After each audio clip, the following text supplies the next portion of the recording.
Well, good evening, everyone, and thank you for joining us. Whether you're watching this event live or watching a recording at a later date, thank you for being here. My name is Michael Gault, and I'm an eminent domain attorney with the law firm of Bell, Carrington, Price, and Gregg. At Bell Carrington, we offer eminent domain services for landowners. We represent landowners on projects like this throughout the Southeast.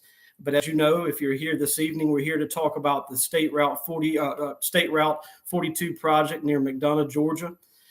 If you live in or around this area, then you've likely been hearing about this project for some time.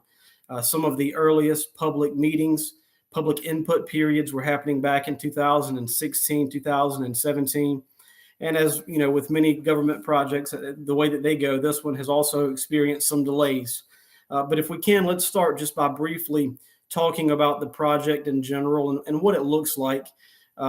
Based on an Atlanta regional travel model, State Route 42, which is also US Route 23, currently ranges from 12,000 to 19,000 vehicles per day along this corridor.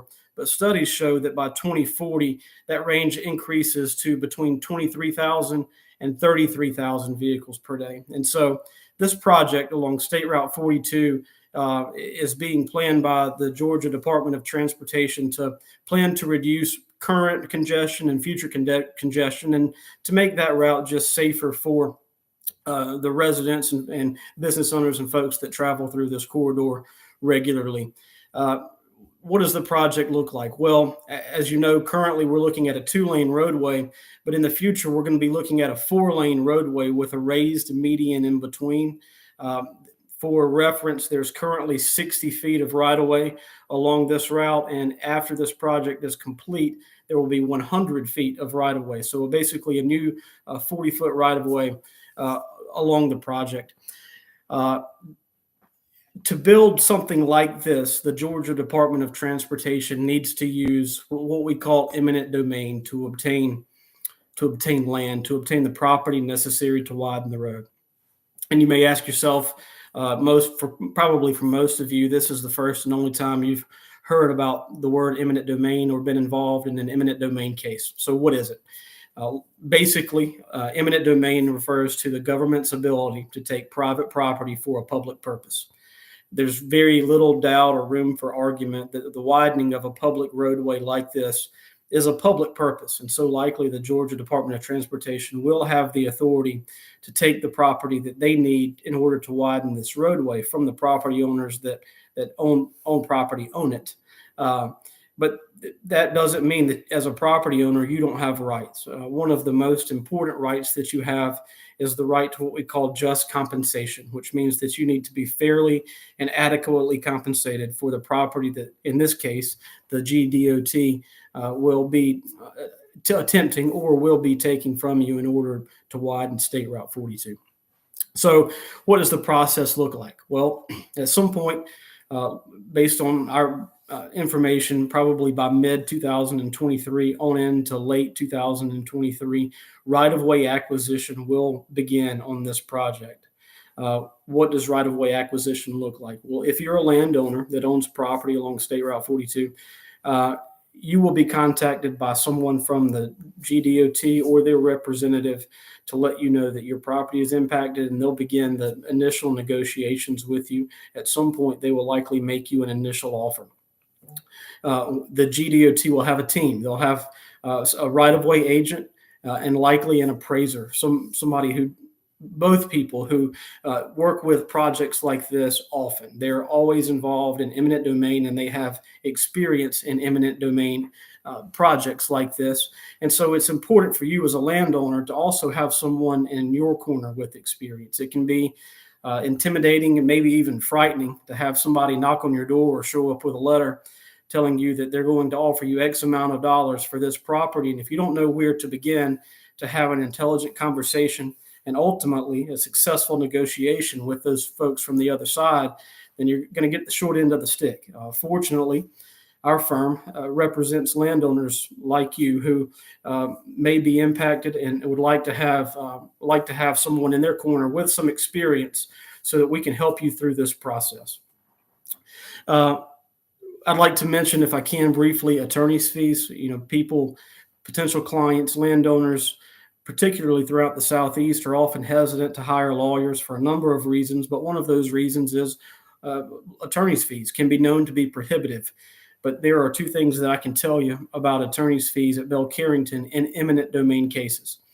The first of which is that consultations are always free. Myself and my staff and my team, we're always happy to talk to you about whatever issue you may be having.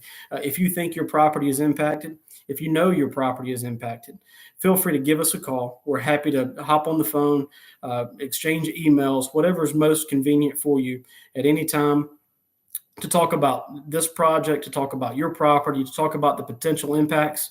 At Bell Carrington, we're fortunate enough to have some software that will allow me to pull up your property and to see the potential impacts to your property real time while we have that consultation. And again, it's free. This is what we do. This is what we're passionate about. So don't hesitate to reach out to us to set up that consultation to see how we may be able to help you individually. The second is that our attorney's fees are based on what's known as a contingency fee basis. That basically means that there are no out-of-pocket fees throughout the pendency of this case. There are no upfront fees. Our fee is purely based on the amount of recovery that we're able to obtain for our clients, for landowners, be that through settlement or ultimately at the end of the day through a jury trial, if the case has to go that far. But it's based on a percentage of the recovery that we're able to obtain for our clients. I can't, in a forum like this, just speak generally to fees across the board, but that's one of those things that we're happy to speak with each of you on an individual basis with, to look at your property, to discuss those fees individually, and to let you know how that might work in your particular case.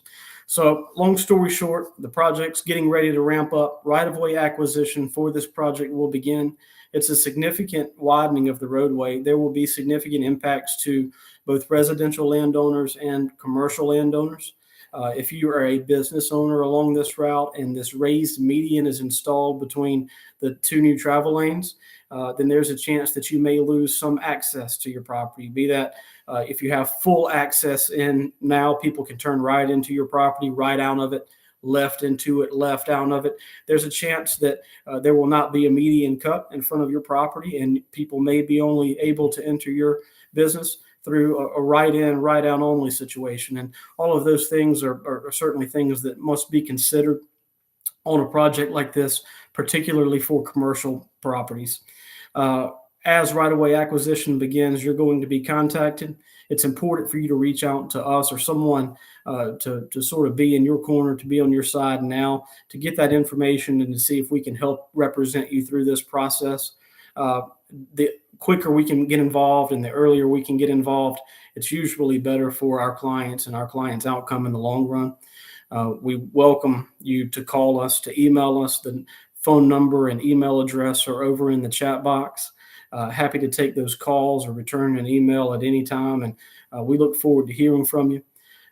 It doesn't look like we have anyone in now that would like to ask questions in the live chat box, but if you have those questions going forward, please feel free to send them to me. Somebody on our team, likely myself, will get back to you quickly.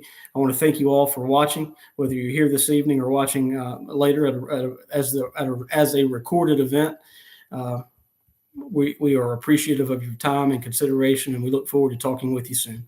Again, thank you all.